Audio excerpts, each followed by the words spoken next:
Moje blagodati prema vama kada sam vam oprostio obožavanje teleta nakon što je Musa a.s. bio na susretu sa svojim gospodarom po isteku obećanog roka od 40 dana. To se navodi u riječima uzvišenog u poglavlju Bedemi. Mi dadosmo obećanje Musa od 30 noći i dopunili smo ih sa još 10. 7. sura 142. ajet. Navodi se da je to cijel mjesec Zulkade, te 10 noći mjeseca Zulhidžeta, što je bilo neposredno nakon njihovog izbavljenja od faraona i spašavanja na moru. Riječi uzvišenog. I kada smo dali Musa u knjigu, znači Tevrat, i uputu za razlikovanje, znači ono što razdvaja i razlikuje istinu od neistine i pravi put od zablude. Ima mišljenja da je vav ovdje suvišan, što je čudno, a ima mišljenja i da je to veznik, iako obje riječi imaju isto značenje. Da biste pravim putem išli, znači u skladu s Tevratom koji je kriterij razlikovanja pravog puta od zablude. Obećanje je dano nakon njihovog izlaska iz mora, na što ukazuju kontekst poglavlja Bedemi i riječi uzvišenog. I mi smo Musa u knjigu dali nakon što smo drevne narode uništili. I kada je Musa rekao narodu svome, narode moj, vi ste doista sebi nepravdu učinili prihvativši tele. Zato se stvoritelju svome pokajte i poubijajte se. To vam je bolje kod vašeg stvoritelja, pa će vam oprostiti, on prima pokajanje i milostiv je. U ovom ajetu ukazuje se na praštanje Allaha uzvišenog Izraelčanima za obožavanje teleta dok je Musa a.s. bio odsutan zbog susreta sa gospodarom svojim. Oni su osjećali veličinu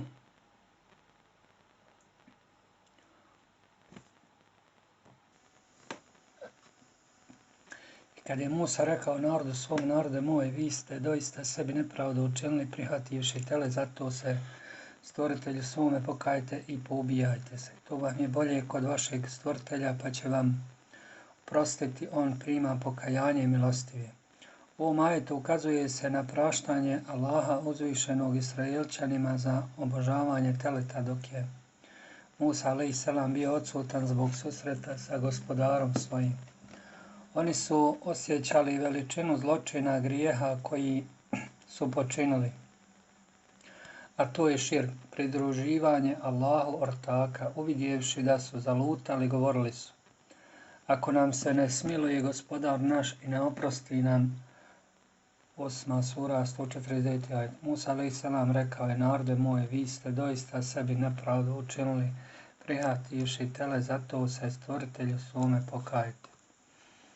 Riječima Allaha uzvišenog, prema vašem stvoritelju nalazi se upozorenje na veličinu njihova grijeha. To ih upozorenje poziva da se pokaju Allahu koji ih je stvorio.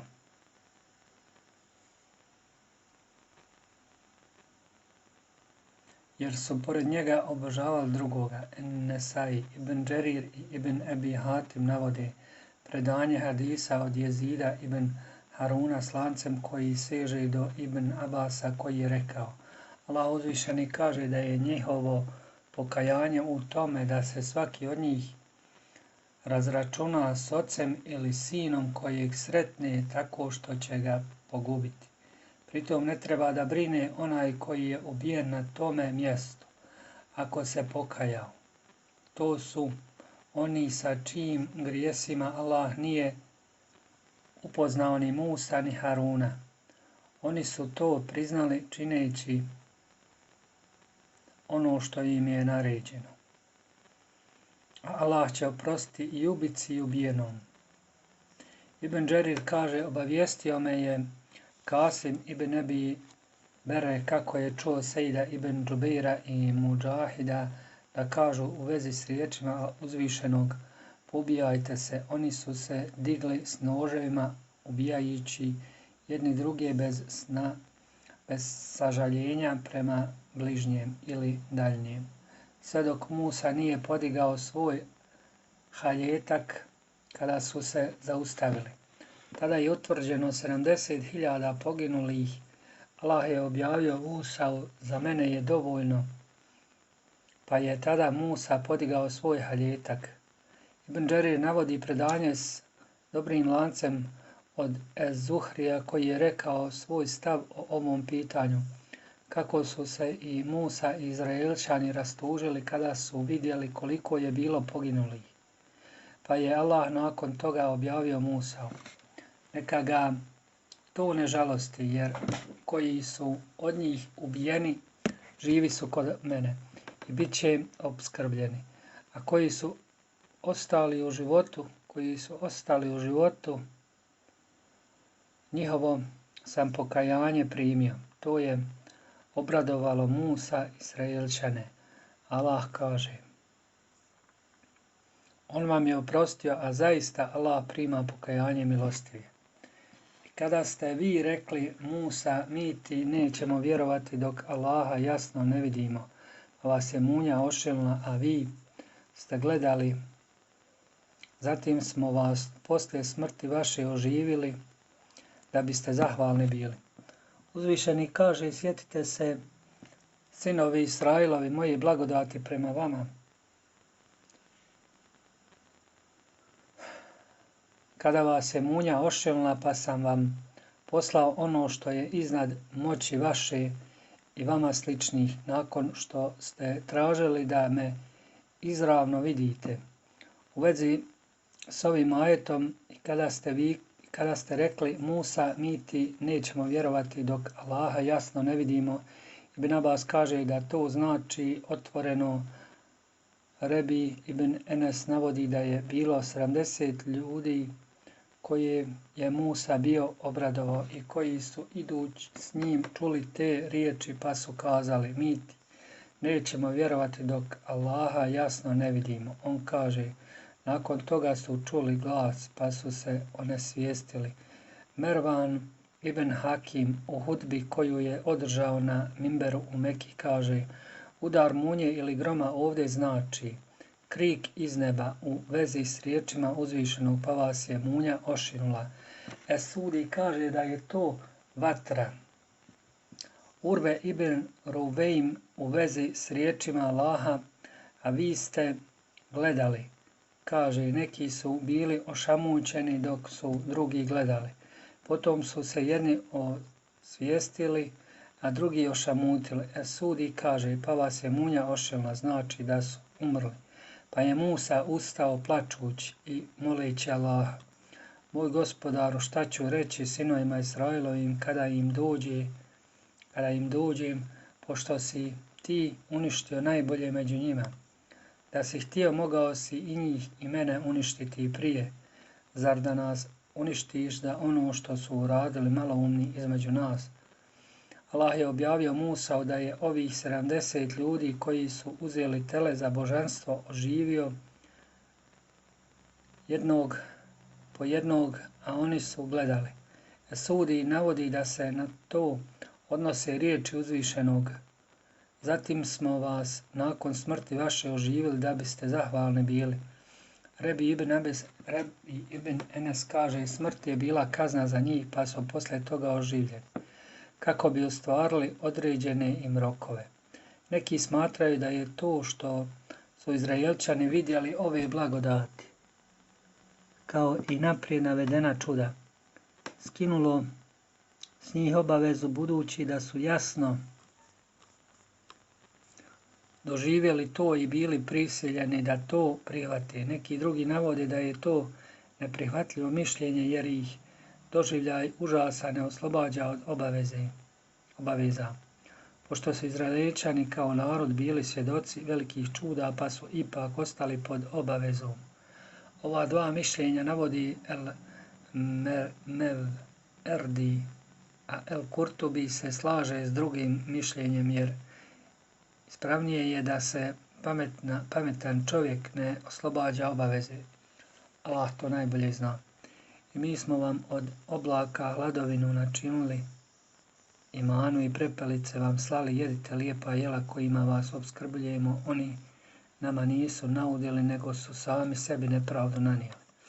Nakon što je Allah uzvišeni naveo razloge zbog kojih ih je kaznio, on Đelešanu također ih podsjeća na blagodati koje im je podario pa kaže: I mi smo vam od oblaka hladovinu načinili, gdje je riječ oblaci izvedena od jednine oblak, koji sakriva nebo, to jest pokriva ga. To je bjeličasti oblak kojim im je osigurana hladovina u pustinji, da bi ih zaštitio od sunčane žege.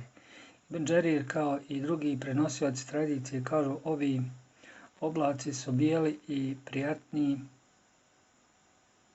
od običnih i to nisu oblaci od vrsta koje mi poznajemo.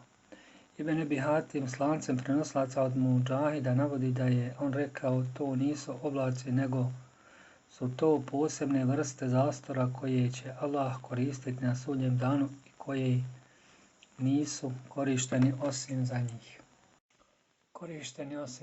Isto tako Ibn Đerir i Es-Severi prenosi od Ibn Abasa da su to oblaci s kojim su došli meleci na Bedr. Ibn Abbas kaže: s njima je to bilo u pustinji. Zatim slijede riječi uzvišenog: imanu i prepelice vam slali. Komentatori Kur'ana razilaze se u pogledu značenja riječi imana. Medna rosa.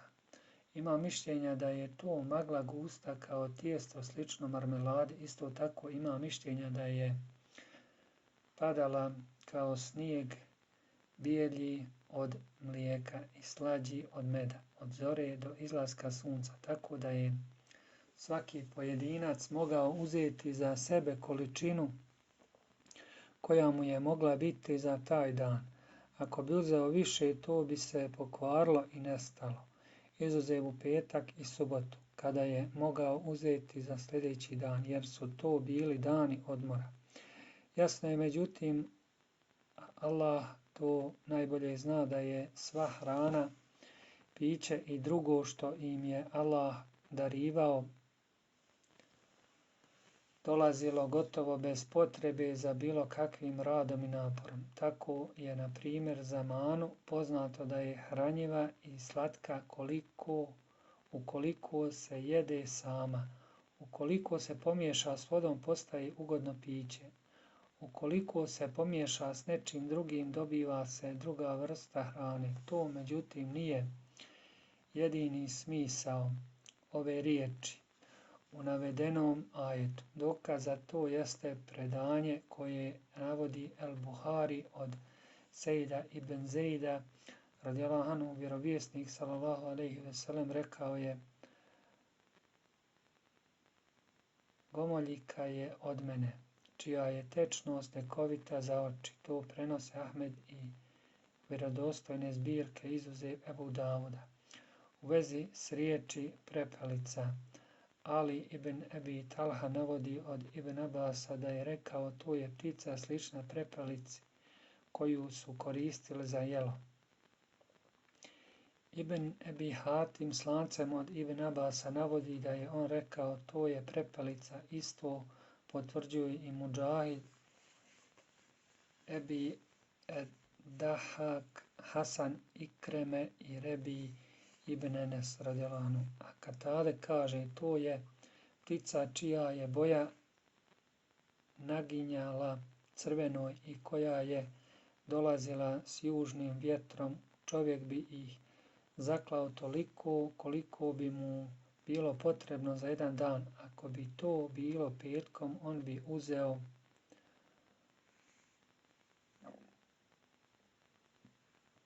i za subotu, dan ibadeta, kada ne bi ništa radio niti uzimao. Jedite lijepa jela kojima vas opskrbljujemo, znači jedite od onih dobrih namirnica kojima vas opskrbljujemo, što je i zapovjed i dozvola i uputa i sugestija. Zatim slijede riječi: oni nama nisu naudili, nego su sami sebi nepravdu nanijeli. To jest, naredili smo im samo da jedu od onoga čime smo ih mi opskrbili, te da ibadet čine, kao što također kaže: jedite iz opskrbe gospodara svoga i budite mu zahvalni. Zahvalnost Allahu čin je obožavanje njega, ibadet kao što je i naređeno. Oni su međutim suprotno radili, nisu vjerovali i tako su sebi nepravdu nanijeli, uzimajući nevjerstvo koje su odabrali nad vjerom.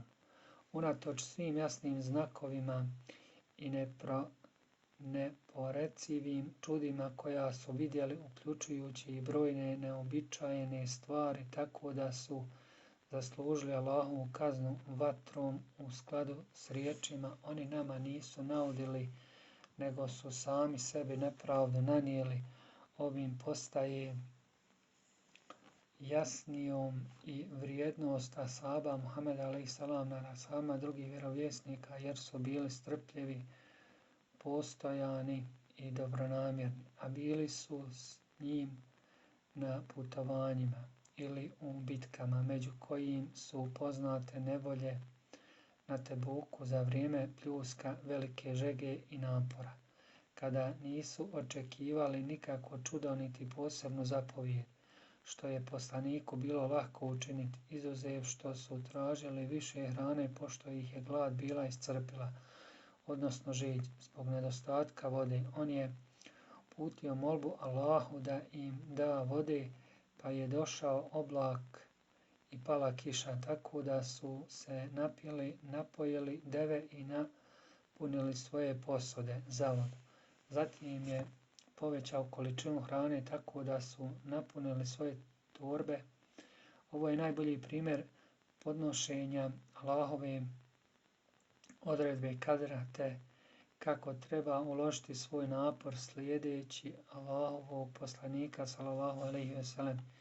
I kada smo rekli: uđite u ovaj grad i jedite što god hoćete, na kapiju uđite klanjajući se i kažete oprost, pa ćemo vam oprostiti grijehe vaše, a onima koji čine dobra djela dat ćemo i više.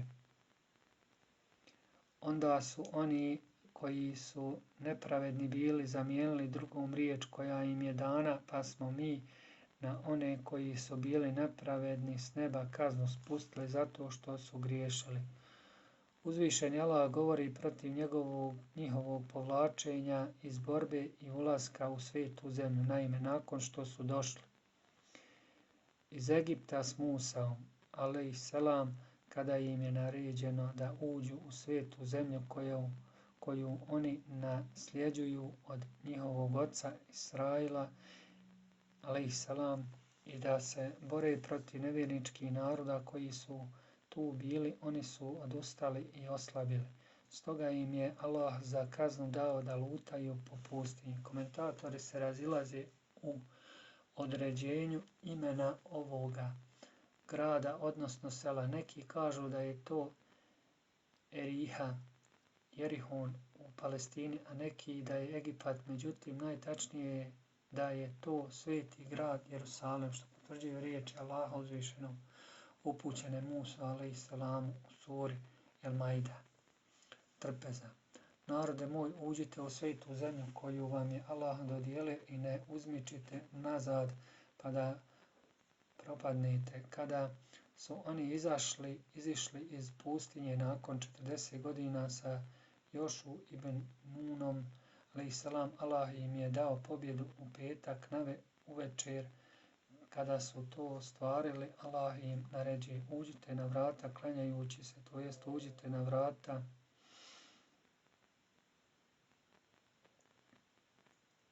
svetog grada, Bejtul Maktisa, klanjajući se, to jest poklonivši se, zahvaljujući tako Allahu uzvišenom na blagodati osvanjanja i pobjede, odnosno izbavljenja iz pustinje i zablude. Allah uzvišeni im naređuje riječima: i kažite oprost, to jest oprost molio od gospodara za grijehe koje smo počinili. Allahu naš grijehe naše nam oprosti. Međutim, Izraelčani umjesto da uđu u svetu zemlju klanjajući se, odnosno poklonivši se iz zahvalnosti Allahu, ušli su pužeći na stražnjicama i podsmijavajući se, a umjesto da kažu oprost, to jest oprosti nam grijehe, oni su se podsmijavali govoreći: pšenica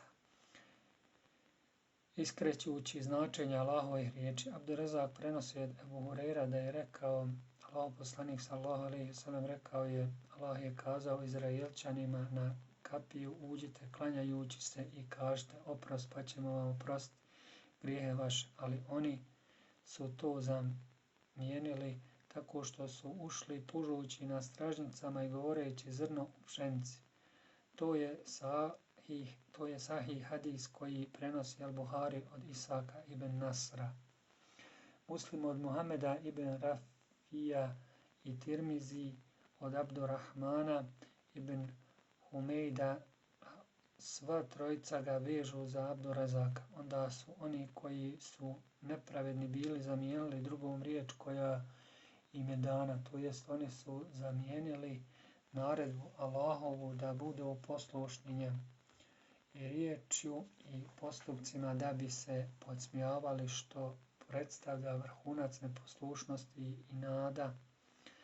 Zbog njihove perfidnosti i neposlušnosti Allah je na njih spustio svoju silu i kaznu, pa kaže, pa smo mi za one koji su bili nepravedni s neba kaznu spustili zato što su bili neposlušni.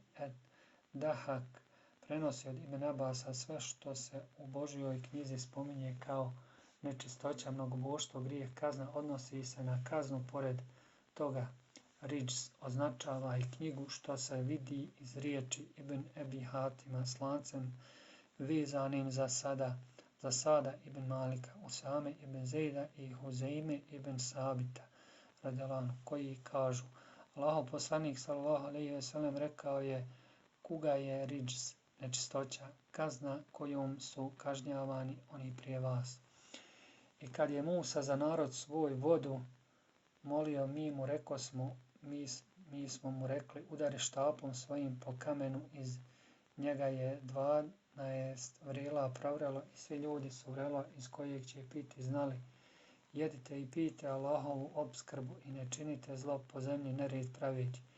Uzvišeni Allah podsjeća Izraelčane na svoje blagodati prema njima time što je odgovorio molbi Musavoj a.s. da ih napoji davši im vodu. To im je osigurao iz kamena, učinivši da provru 12 vrela i da svako bratstvo zna svoje vrelo. Rekao im je, jedite i pijte, to jest jedite manu i prepelice i pijte ovu vodu što vam je Allah darivao. Bez vašeg truda i napora, da te ibadet činite Allahu koji vam je sve to dao na raspolaganje i ne činite zlo na zemlji, nered praveći, to jest ne odgovarajte na blagodati grijesima, pa da to izgubite. Učenjaci se razilaze u pogledu vrste kamena iz kojeg je provrelo 12 vrela, da li je to određena vrsta kamena ili bilo kakav kamen. Ima više mišljenja. Hasan kaže, nije mu naredio da udari u određeni kamen, a zatim dodaje, time se pokazuje čudesnost mudžiza i objašnjava moć, jer on je udario štapom po kamenu pa je voda provrela, a zatim ponovo udario pa je prestala. To je najbliže istini, Allah to najbolje zna.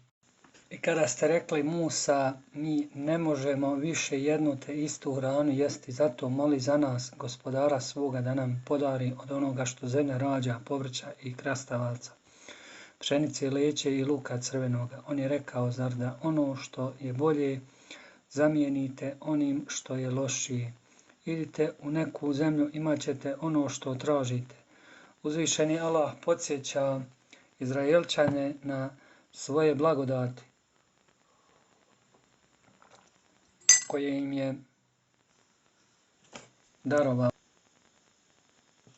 dajući im manu i prepelice kao vrstu kvalitetne i prijatne hrane, zatim ih podsjeća na njihovo nezadovoljstvo ovom lahkom, jednostavnom hranom i njihovo pitanje upućeno Musa a.s. da to zamijeni riječima.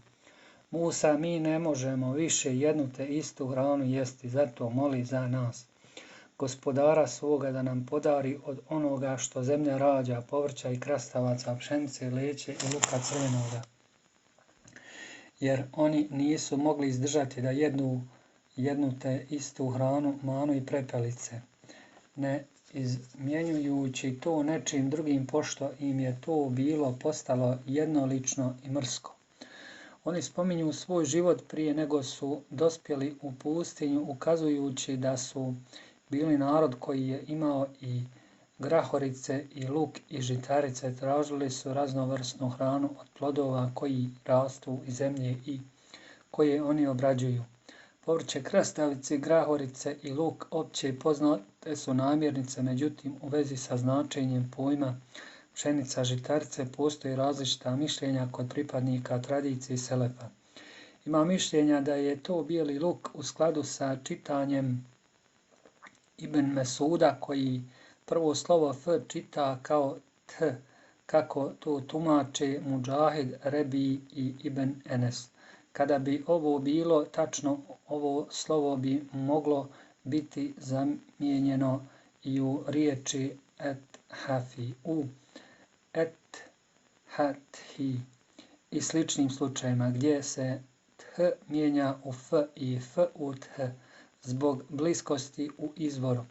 A Allah to najbolje zna. Neki kažu da je pšenica, kao što kaže Ibn Abbas, znači pšenica u dijalektu prema Benu Hašim, a neki kažu da označava sve od čega se hljeb pravi, to jest žitarice, el Buhari i neki drugi navode. Sve žitarice koje se koriste za jelo su idite u neku zemlju, riječ grad, zemlja ovdje je navedena sa nunacijom, dakle promjenjiva i napisana selefom u akuzativu u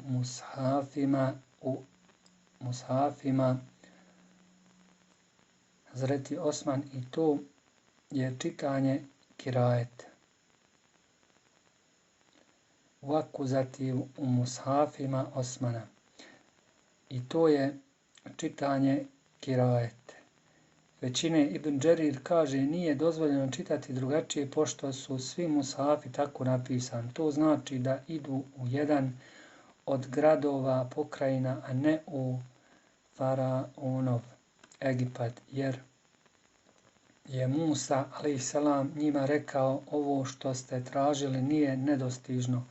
Naprotiv, u svakoj zemlji u koju dođete naći ćete to, imajući u vidu pripadnost i množinu toga.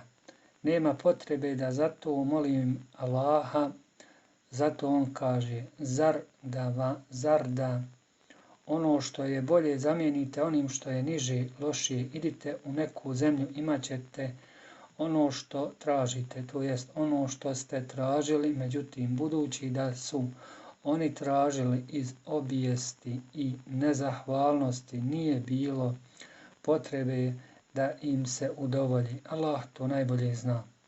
I poniženje i bijeda na njih padoše, i Allahovu srdžbu oni na sebe navukoše, zato što u Allahove dokaze vjerovali nisu i što su vjerovjesnike nevine ubijali, zato što su neposlušni bili i sve granice zla prelazili. Uzvišeni Allah kaže: i poniženje i bijeda na njih padoše, to jest njima dopadoše šerijatski i sudbinski im je to nametnuto. Neprekidno su poniženi i kogod ih sretne omalovažava ih i ponižava, navodeći ih kao primjer niskosti. Usto oni su i sami intimno poniženi i bijedni zbog grijeha koje su počinili. Hasan kaže: Allah ih je ponizio i za njih nema zaštite. Došli su pod stopala muslimana, ovaj umet ih je zatekao, a vatropoklonicu su od njih uzimali džiziju, glavarinu. I Allahovu srdžbu oni na sebe navukoše, znači vratili su se sa svojim grijesima noseći Allahovu srdžbu i ljutnju, koju su na sebe navukli zbog grijeha koje su počinili. Zato što u Allahove dokaze nisu vjerovali i što u vjerovjesnike nevine, i zato što su vjerovjesnike nevine ubijali. Uzvišeni Allah kaže da je nagrada, odnosno kazna za njih, poniženje, bijeda i Allahova srdžba. Zato što su bili oholi i nisu slijedili istinu, što su omalovažavali nosioce šerijata, vjerovjesnike sallallahu alejhi ve sellem koji nisu slijedili. Oni su negirali njihovu misiju do te mjere da su ih ubijali bez razloga, bez ikakvog počinjenog prijestupa. Od toga nema većeg niti otvorenijeg nevjerstva. Imam Ahmed navodi od Abdullaha ibn Masuda da je Allahov poslanik sallallahu alejhi ve sellem rekao: na sudnjem danu bit će najžešće kažnjen čovjek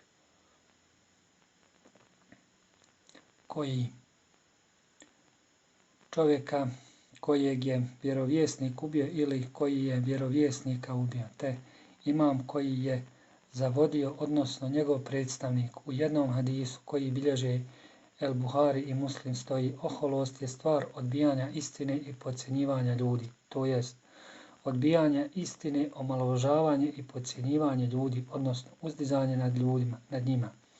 Zato Allah dozvoljava da se na njih sruči njegova sila koja se ne može odbiti, pa im naređuje poniženje i na ovom svijetu i na ahiretu kao vid odgovarajuće kazne, zato što su neposlušni bili i sve granice zla prelazili. Postoji i drugi razlog da oni budu kažnjeni za svoj prijestup, zato što su činili grijehe kršeći Allahove zabrane i prelazeći granice zabranjenog. Allah to najbolje zna. One koji su vjerovali, te one koji su bili židovi, kršćani, sabejci, a koji su vjerovali u Allaha i drugi svijet i dobra djela činili, doista čeka nagrada od gospodara njihova. Za njih nema straha i oni neće tugovati.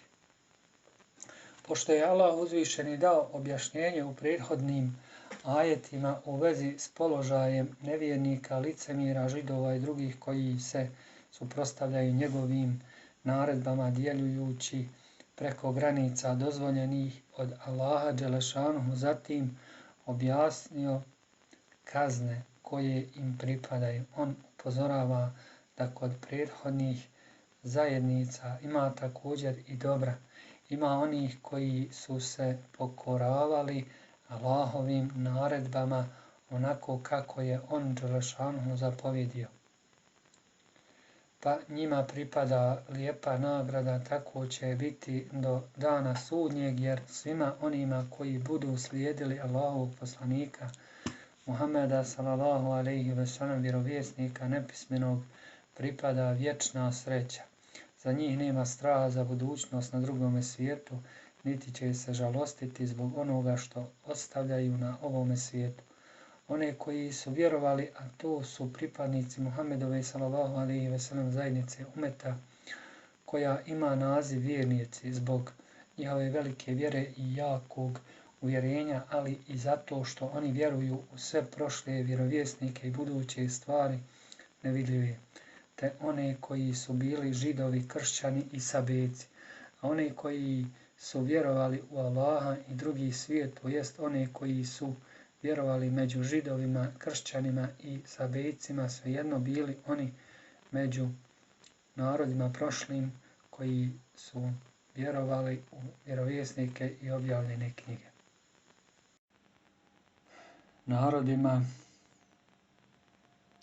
prošlim koji su vjerovali i vjerovjesnike i objavljene knjige, koji ih nisu mijenjali niti zamjenjivali nečim drugim i koji su kao takvi umrli ili koji su od njih zatekli Allahovog poslanika, kao što su bili Abdullah ibn Selam, Aši i Selman el Farisi, te vjerovali u Allaha i njegovog poslanika i dobra djela činili. Njima pripada nagrada kod gospodara njihova, a za njih nema straha i oni neće tugovati. Jer Allah neće ni od koga primiti djelo ako to nije u skladu sa zakonom njegovog vjerovjesnika sallallahu alejhi ve sellem. Kao što kaže: onaj koji želi neku drugu vjeru osim Islama neće mu biti primljena i on će na drugome svijetu propasti. I kada smo od vas zavjet uzeli i brdo Tur iznad vas podigli snažno, prihvatite ono što smo vam dali i neka vam je na umu ono što je u knjizi da biste se kazne sačuvali. Zatim vi ste nakon toga odustali i da nije bilo Allahove dobrote prema vama i milosti njegove, vi biste uistinu stradali. Uzvišeni Allah podsjeća Izraelčane na sporazum i obaveze koje je dao da slijede Tevrat s vjerom u jednog Boga, teuhid, i propisima u skladu s tim. Ali pošto su oni odbili pokoriti se njegovoj naredbi, Allah je naredio brdu da se digne iznad njih, tako da ih je prekrilo poput sjenke. Oni su mislili da će pasti na njih, pa su pali. Seđdu jednom polovinom čela, dok su drugim okom gledali gore kajući se Allahu, zatim je Allah odmaknuo od njih brdo, kao što kaže, i brdo Tur iznad vas smo uzdigli, a zatim ste vi nakon toga odustali i prekršili ste obavezu koju ste Allahu dali, i da nije bilo Allahove dobrote prema vama nakon vašeg pokajanja te slanja njegovih vjerovjesnika i poslanika, vi biste ovim svojim kršenjem zavjeta bili sigurno gubitnici na ovom i na drugom svijetu. Vama je poznato što se dogodilo onima od vas koji su se u subotu ogriješili, pa smo mi rekli, budite majmuni prezreni. To smo učinili opomenom suvremenicima i pokoljenjima njihovim, a poukom onim koji se Allaha boje. Uzvišeni Allah kaže, poznata vam je skupino Židova sila i kazna koja se sručila na stanovnike Eile, koji su bili neposlušni prema Allahovoj naredbi, da se slavi subota i ne rade ništa tog dana. Tog dana oni su se služili varkom u lovu na mnogobrojnu ribu koja im je dolazila samo subotom, postavljajući joj udice, mreže i jezerca s vodom, iz kojih ne bi mogla izići u toku cijelog dana subotom, da bi došli navečer uoči nedjelje da je uzmu uvjereni da je nisu ulovili u subotu kada su joj pravili navedenu zamku, iako je sam lov bio u subotu zajedno s onim što bi učinili prije subote. Stoga ih je Allah izobličio, pretvarajući ih u majmune. Postojale su dvije vrste stanovnika ovog grada. Vrsta koja se služila lukavstvom i vrsta koja to nikada nije činila.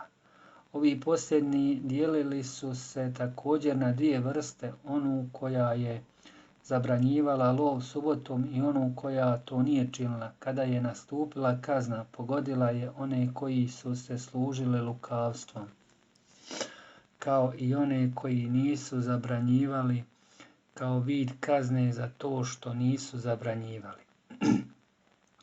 Spasili su se samo oni koji su zabranjivali da se čini ovaj grijeh.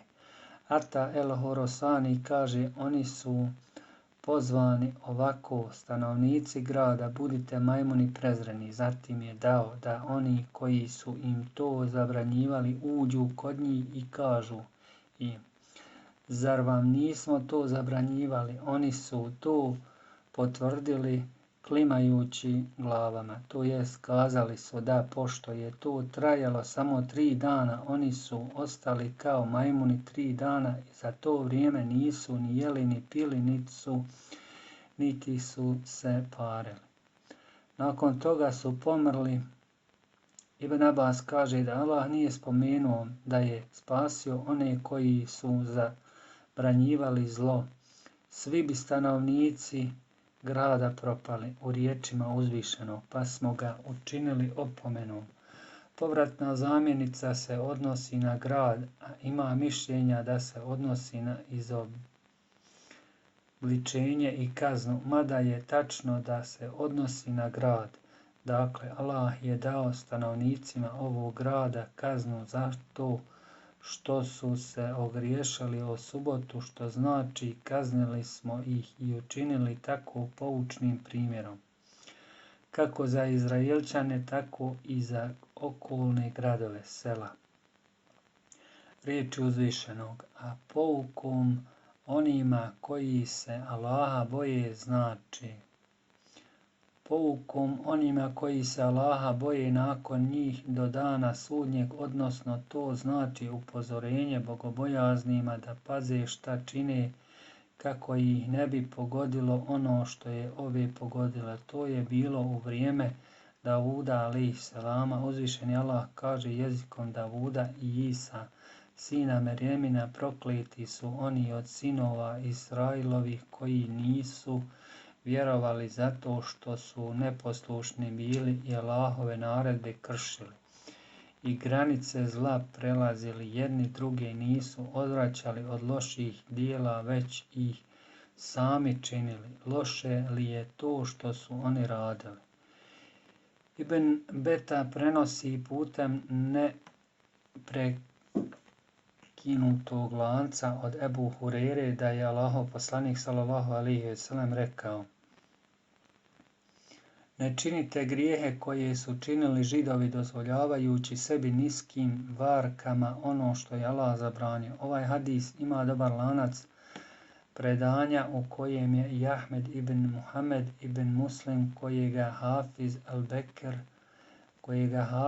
Ebu Bekr el-Hatab i al-Bagdadi smatra pouzdanim, dok su ostali prenosioci u lancu predanja poznati i ispunjavaju uvjete vjerodostojnosti. Allah to najbolje zna. I kad Musa reče narodu svome, Allah vam doista naređuje da kravu zakoljete, oni upitaše, zbijaš li to ti s nama šalu? On reče, ne dao mi Allah da budem neznalica. Oni rekoše, zamoli gospodara svoga u naše ime da nam objasni kakva ona treba biti. On kaže, odgovori on, da krava ne smije biti ni stara ni mlada, nego između toga srednje dobi.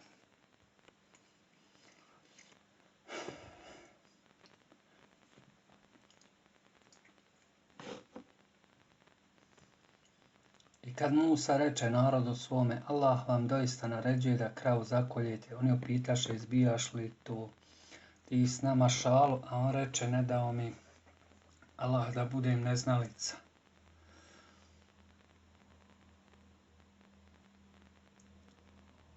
Oni rekoše, zamoli gospodara svoga u naše ime da nam objasni kakva ona treba biti. On kaže, odgovori on, da krava ne smije biti ni stara ni mlada, nego između toga srednje dobi, pa učinite to što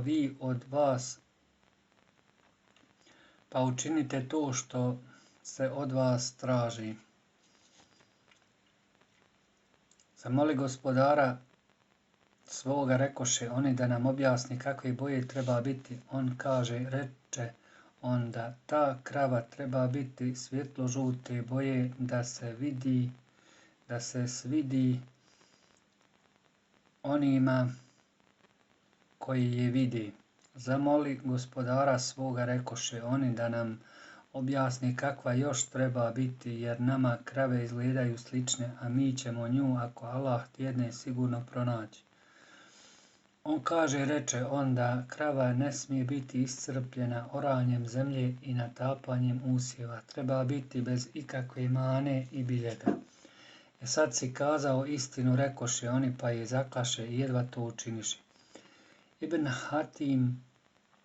Hatem s lancem prenosilaca koji seže do Muhameda ibn Sirina prenosi od Ubejde Manija da je rekao, neki čovjek među sinovima Israilovim bio je bezdjetan, a imao je dosta imetka. Nasljednik mu je bio njegov bratić koji ga je ubio i iznio iz kući noću.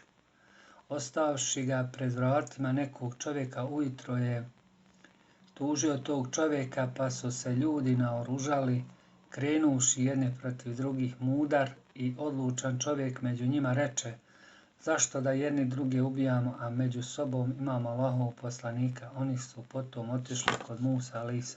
i iznijeli mu to. On je rekao: Allah vam doista naređuje da kravu zakoljete. Oni upitaše: zbijaš li to ti s nama šalu? A on reče: ne dao mi Allah da budem neznalica. On kaže: da se nisu protivili, dao bih da zakolju najslabiju kravu, ali pošto su oni cijepidlačili, Allah je prema njima bio strog. Tako da im je na kraju bilo naređeno da zakolju određenu kravu koju su našli kod čovjeka koji je imao samo nju, pa im je rekao: tako mi Boga, za nju ne traži manje od količine zlata koja može stati u njenu kožu. Uzeli su je za tako visoku cijenu i zaklali, a potom ubijenog udarili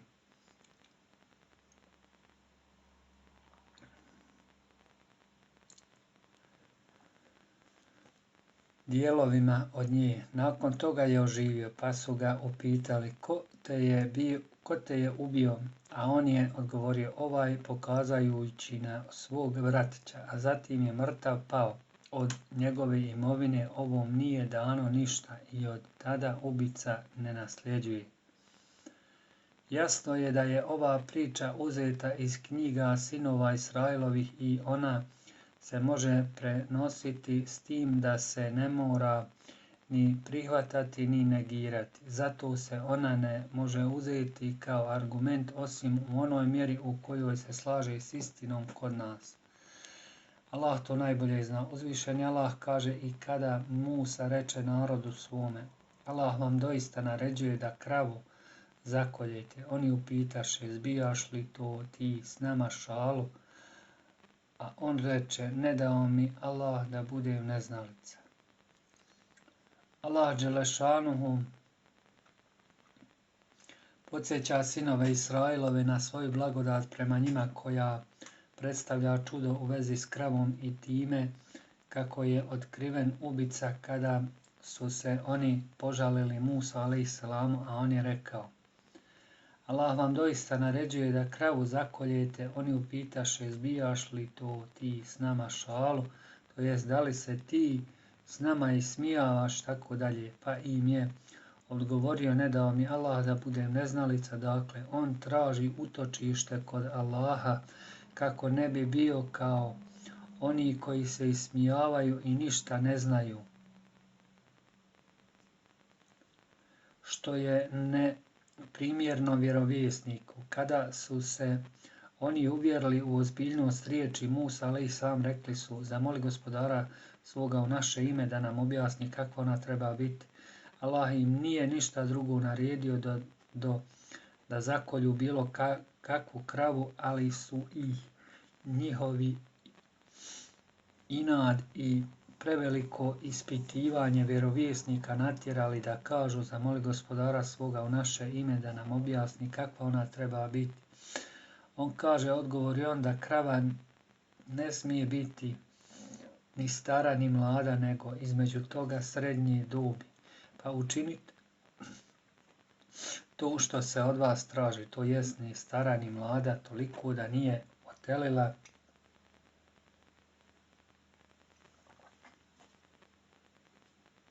nijedno tele, nego najbolje kako može biti. Pokorite se Allahovoj naredbi. Zakoljite kravu. Oni su na to kazali: zamoli gospodara svoga da nam objasni kakve boje treba biti. On kaže, reče on, da ta krava treba biti svjetlo žute boje, da se svidi onima koji je vide. Al-Aufi u svom komentaru navodi od Ibn Abasa sljedeće: svjetlo žute boje znači svjetlo žute boje koja skoro da prelazi u bijelu, a riječi da se svidi onima koji je vide znači da im je da im se dopadne, zamoli gospodara svoga, rekoše oni, da nam objasni kakva još treba biti, jer nama krave izgledaju slične, a mi ćemo nju, ako Allah htjedne, sigurno pronaći. Ovo je također zbog njihovog jakog inada i suprotstavljanja, pa kaže: on kaže, reče onda, krava ne smije biti iscrpljena oranjem zemlje i natapanjem usjeva, treba biti zdrava bez ikakve mane i biljega. Sad si kazao istinu, rekoše oni, pa je zaklaše i jedva to učiniše.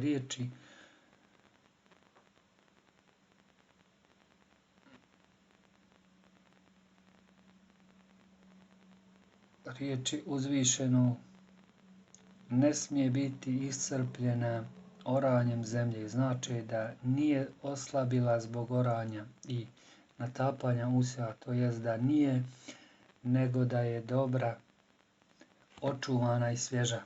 Zatim, bez ikakve mane, znači da je zdrava bez mana, bez biljega, to jest da nema nikakve druge boje osim svoje vlastite. Sad si kazao istinu, rekoše oni. To jest opisao je onako kako su je oni vidjeli kod tog čovjeka, pa je zaklaše, jedva to učiniše.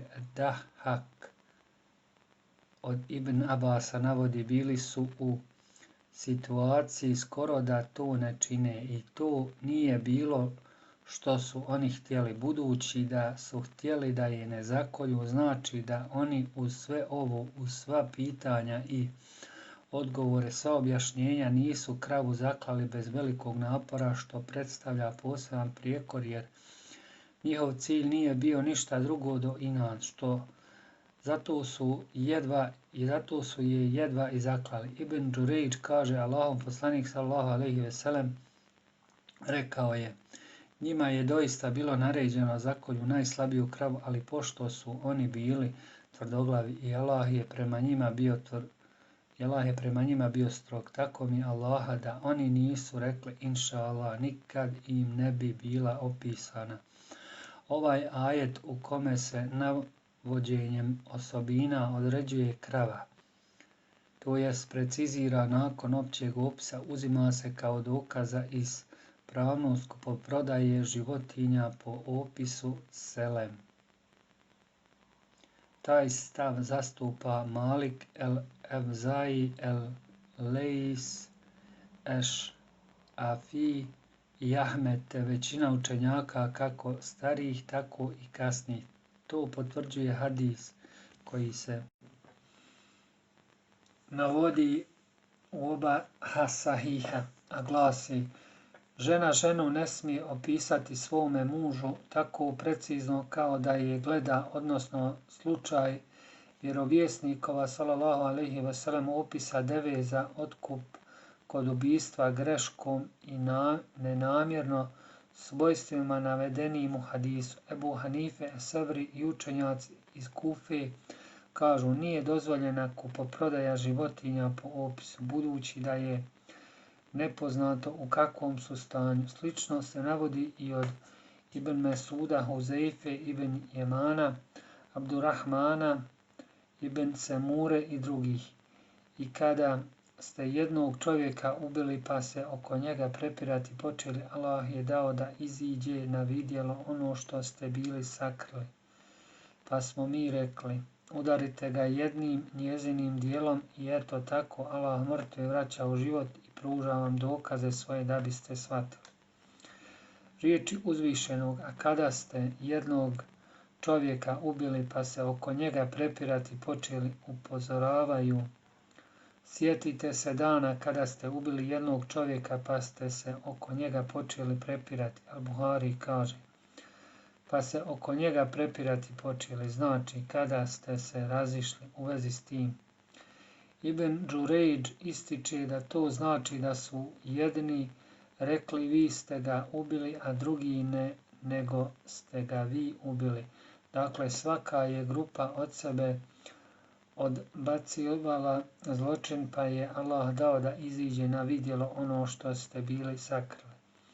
Mudžahid navodi da to znači ono što u sebi krijete, pa smo mi rekli, udarite ga jednim njezinim dijelom. Ovaj dio predstavlja bilo koji dio njenog tijela i time bi bilo pokazano čudo da u određenju ovoga dijela postoji neka korist za vas sa vjerskog ili ovosvjetskog stanovništva. Allah bi nam to jasno pokazao. On je to međutim dao u nejasnoj formi, a nije objašnjeno ni od časnog poslanika, pa stoga i mi to ostavljamo. Riječi uzvišenog. I eto tako Allah mrtve vraća u život, znači oni su udarili ubijenog nekim dijelovima krave pa je on oživio. Allah uzvišeni ukazuje na svoju moć da oživi mrtve, u što su se oni uvjerili u slučaju tog ubijenog čovjeka. Allah im je to dao kao dokaz za povratak njemu, ukazujući istovremeno na njihov inad i prekinuo njihovo međusobno neprijateljstvo. Ebu Davud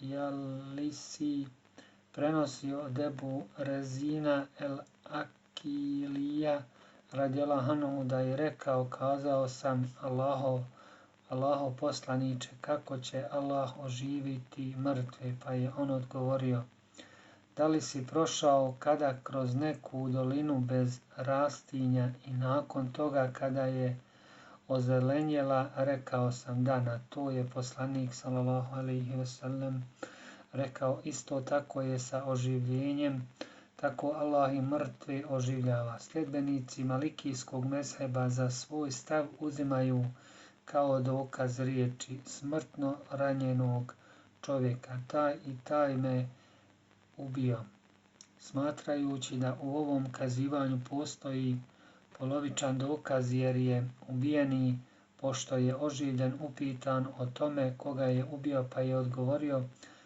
taj. Taj je odgovor od njega bio prihvatljiv, jer je on u tom trenutku kazao istinu i ne može se u ovom slučaju optužiti za laž. Ovaj svoj stav smatraju najispravnijim zbog hadisa koji prenosi Enes, u kojem se kaže, neki je Židov ubio svoju sluškinju zbog srebrnog nakita, stavivši joj glavu između dva kamena. Sluškinja je ubijstvo preživjela, pa joj je postavljeno pitanje, ko ti je to učinio, je li taj ili taj i tako dalje. Kada je spomenut Židov, ona je klimnula glavom. Nakon toga Židov je priveden i ispitan dok nije priznao. Tada je Allahov poslanik sallallahu alejhi ve sellem naredio da se njegova glava stavi između dva kamena. Ako dokaz nije potpun, po maliku je potrebno da zastupnici ubijenog daju zajedničku zakletvu, dok se većina učenjaka u tome ne slaže i ne smatraju riječi smrtno ranjenog kao nepotpun dokaz. Ali srca vaša poslije toga postala su tvrda kao kamen ili još tvrđa, a ima kamenja iz kojeg rijeke izbijaju, ima ga koje puca i iz kojeg izlazi voda, a ima doista i onoga koje se iz straha pred Allahom ruši. Allah ne zanemaruje ono što vi radite.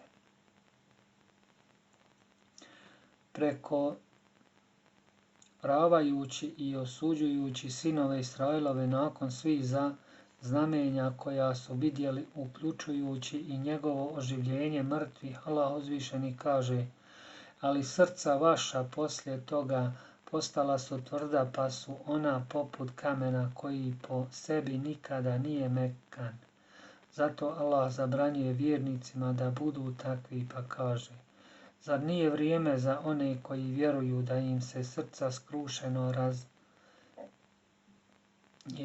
pred spomenom zikrom Allaha i istine objavljene, da ne budu kao oni kojima je dana knjiga, pa su, kako je vrijeme prolazilo, srca njihova tvrda i mnogi od njih postali prijestupnici.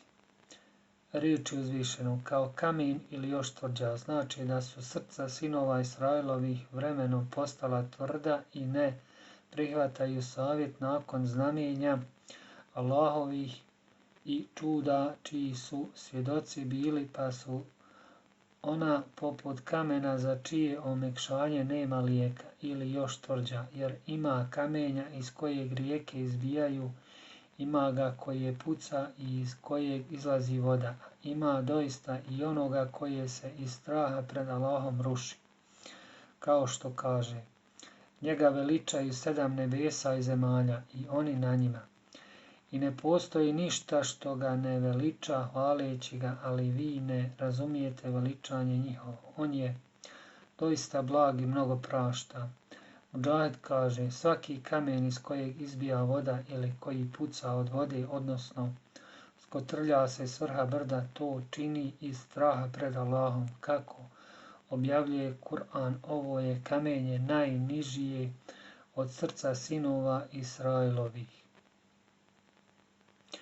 Ovo je kamenje nježnije od srca sinova Israilovih, koji su negirali istinu nakon što su je sami vidjeli. Neki komentatori Kur'ana kažu da je ovaj opis kamena samo metafora, ali Ar-Razi, El-Kurtubi i drugi autoriteti Islama kažu, ovdje nema potrebe za metaforom, budući da Allah uzvišeni stvara to svojstvo kod kamenja, kao što kaže, mi smo nebesima, zemlji i planinama emanet ponudili, pa su se sustegli i pobojali da ga ponesu, kao i njega veličaju 7 nebesa i zemalja i oni na njima, zatim i trava i drveće.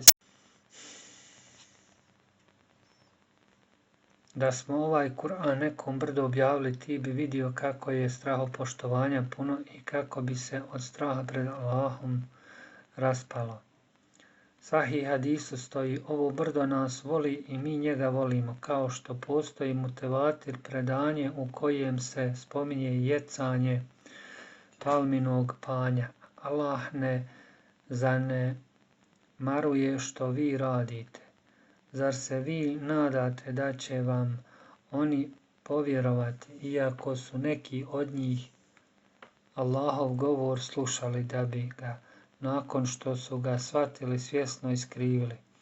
Kada sretnu vjernike, oni govore mi vjerujemo, a čim se osame jedni s drugima kažu, zar ćete im kazivati ono što je Allah vama objavio, pa da im to bude optužba protiv vas pred gospodarom vašim. Zar se nećete opametiti? A zar oni ne znaju da Allah zna i ono što kriju i ono što pokazuju? Uzvišeni Allah kaže, o vjernici, zar se vi nadate da će vam oni povjerovati? To je za vama pokorno krenuti? Ne, jer doista ove zabludjele skupine Židova, čiji su preci bili svjedoci jasnih Allahovih znakova, a potom im srca otvrdnula, tako da su neki od njih i Allahov govor slušali i zatim ga izvratili, to jest tumačili ga na neprimjeran način, nakon što bi ga shvatili i razumjeli izvorno. To svjesno krše znajući da su griješni zato što ga iskrivljavaju i tumače po svom nahođenju. Ovo je pozicija slična onoj naznačenoj u riječima, ali zato što su zavjet svoj prekršili, mi smo ih prokleli i srca njihova okrutnim tvrdim učinili. Pa su riječi sa mjesta njihova uklanjali, iskrivljavali.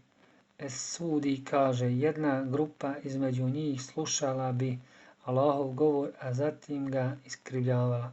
Potom dodaje, to je bio Tevrat koji su iskrivljavali uz riječi, da bi, nakon što su shvatili, svjesno ga iskrivili.